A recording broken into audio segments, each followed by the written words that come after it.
Section 4. You will hear a talk given by a university lecturer about the impact of environmental noise on a proposed building site. Before you hear the talk, you have some time to look at questions 31 to 35.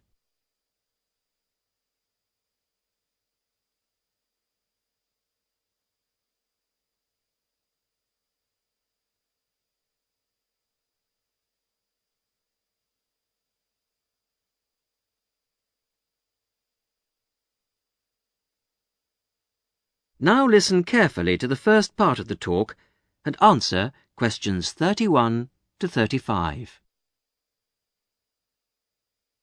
Good afternoon.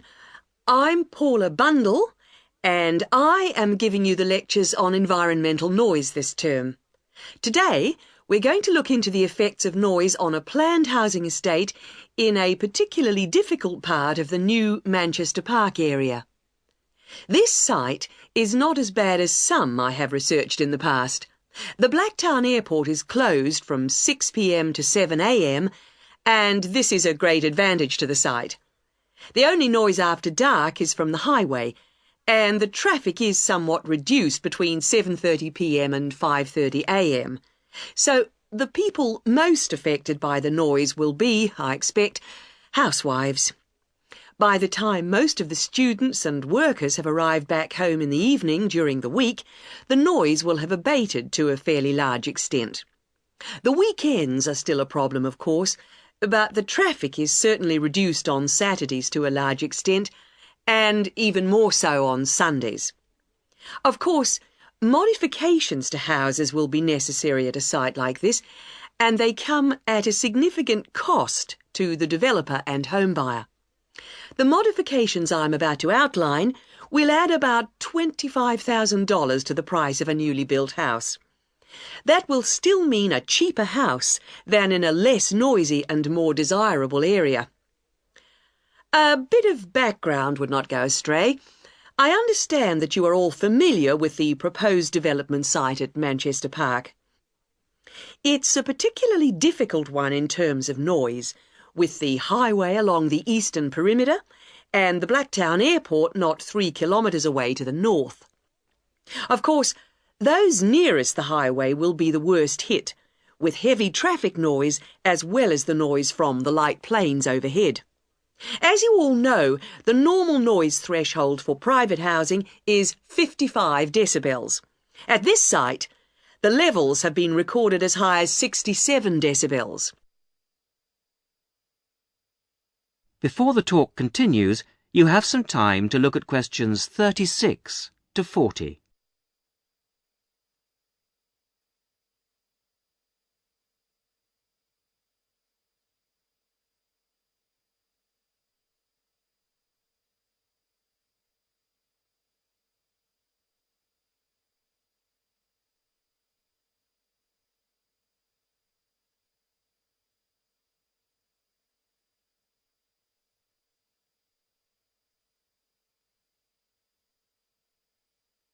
Now, as the talk continues, answer questions 36 to 40.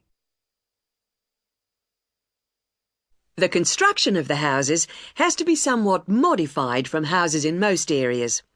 In the houses on the highway and in the noisiest areas of this site, there will be a need for specialised double glazing, and special acoustic seals will have to be fitted to the doors.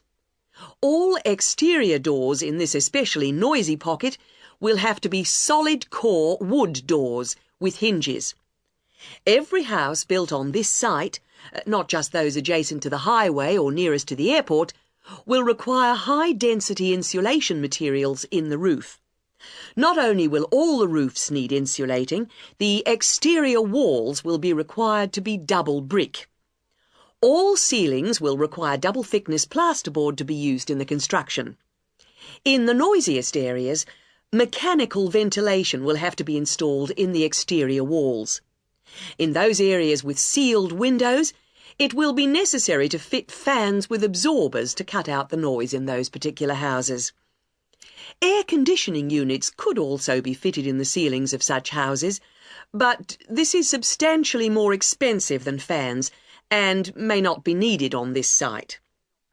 Coming back now to the double glazing I mentioned before, specialised double glazing requires a larger air gap between the inner and outer glass than normal double glazing. The gap must be at least 7 centimetres. The thickness of the glass is also a factor, 8 millimetres on the outside and 6 on the inside pane. It's essential that the glass be thicker on the outside than on the inside, and that the gap between the panes of glass be a minimum of 7 centimetres. Obviously, the noise factor will have to be taken into consideration with the layout of the houses. Living areas will have to be designed at the back of the houses, away from the highway. Bedrooms and living rooms will have to be built towards the back. And for those houses closest to the highway, 2 layers of plasterboard will be needed for the interior bedroom walls. Those rooms constructed at the front of the houses should be garages, laundries, kitchens, bathrooms and dining rooms. I have come to the conclusion that this development should go ahead, but with various acoustic modifications according to the position of the block in relation to the highway and intersection. That is the end of section 4. You will now have half a minute to check your answers.